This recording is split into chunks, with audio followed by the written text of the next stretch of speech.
Gilles Caillot, là, entre deux bouffées de cigarettes, je vous trouve au Quai du Polar 2021 avec vos ouvrages. Qu'est-ce qui pousse quelqu'un qui fait profession dans l'informatique de se mettre à écrire des histoires sombres?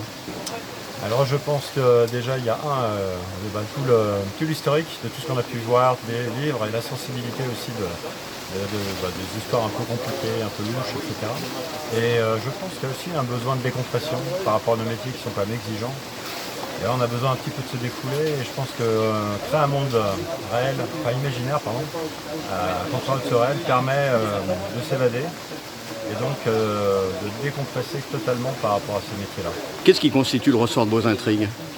Alors le ressort de mes intrigues, en fait, il est bâti, on va dire, dans la première phase de conception. Je pars toujours d'un thème particulier qui m'a interpellé et j'essaye d'y mettre en mouvement en fait, les personnages. Donc le ressort, finalement, c'est les personnages qui viennent créer ce ressort-là. Il y a un certain nombre de points clés, hein, bien évidemment, par rapport à l'intrigue principale, par rapport à des événements particuliers ou des choses particulières, ou des techniques particulières. Mais c'est bien les personnages qui amènent, qui font le lien en fait entre tout ça. Vous avez été Francheville sur les hauteurs, la colline ouest de Lyon. On retrouve dans vos polars la ville de Lyon, des traces. Absolument, oui. Lyon est très très présente dans mon œuvre.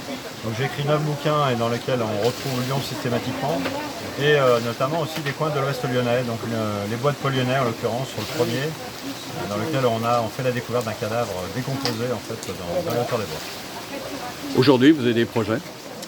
Aujourd'hui j'ai plein de projets, déjà professionnels, mais ça c'est du classique. Et puis au niveau écriture, oui j'ai plusieurs projets, notamment en fait j'ai 2 bouquins qui sont en cours, que j'ai un peu délaissé ces derniers temps parce que je n'avais pas franchement de temps du fait du confinement et du télétravail qui impose des horaires un peu plus élargis finalement.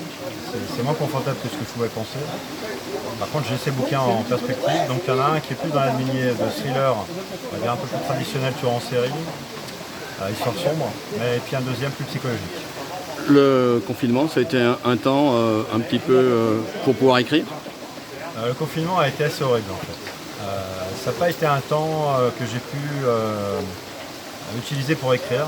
J'ai plutôt nourri un certain mal-être, à me poser plein de questions aussi sur la société, sur la dérive actuelle de la société des gens, vis-à-vis de l'accroissement trop systématique des réseaux sociaux, qui finalement tue le réel, tue la relation finalement humaine. Ouais, et je suis très content d'être là physiquement, dans le Pour réel, rencontrer du public. avec le public, c'est juste une joie. Voilà. Mais est-ce que ces interrogations, ces ressentis vont pouvoir se retrouver dans d'autres histoires?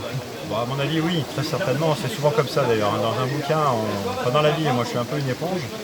Et souvent, ce que j'ai pu ressentir ressort d'une certaine façon. Alors ça peut prendre du temps, mais ça ressort de façon systématique dans mes livres. Dernière question. Aujourd'hui à la télé, France 3 par exemple, on retrouve beaucoup de polars enracinés dans les régions. On en trouve aussi au cinéma. Vos rapports justement avec l'audiovisuel? L'audiovisuel, c'est juste un pur bonheur. Un de mes grands rêves serait des adaptations de mes bouquins à la télévision ou au cinéma. Alors j'ai eu plusieurs pistes sur plusieurs bouquins. Ça ne s'est jamais concrétisé pour l'instant. J'attends avec impatience de pouvoir y participer et d'être potentiellement co-scénariste aussi du sujet. Voilà. Ça serait vraiment un gros cadeau de la vie. Si je pouvais tremper un petit peu dans ce milieu-là et le connaître finalement, parce que je le connais assez mal. Bon, un appel à la télé régionale quoi. Exactement. Ouais.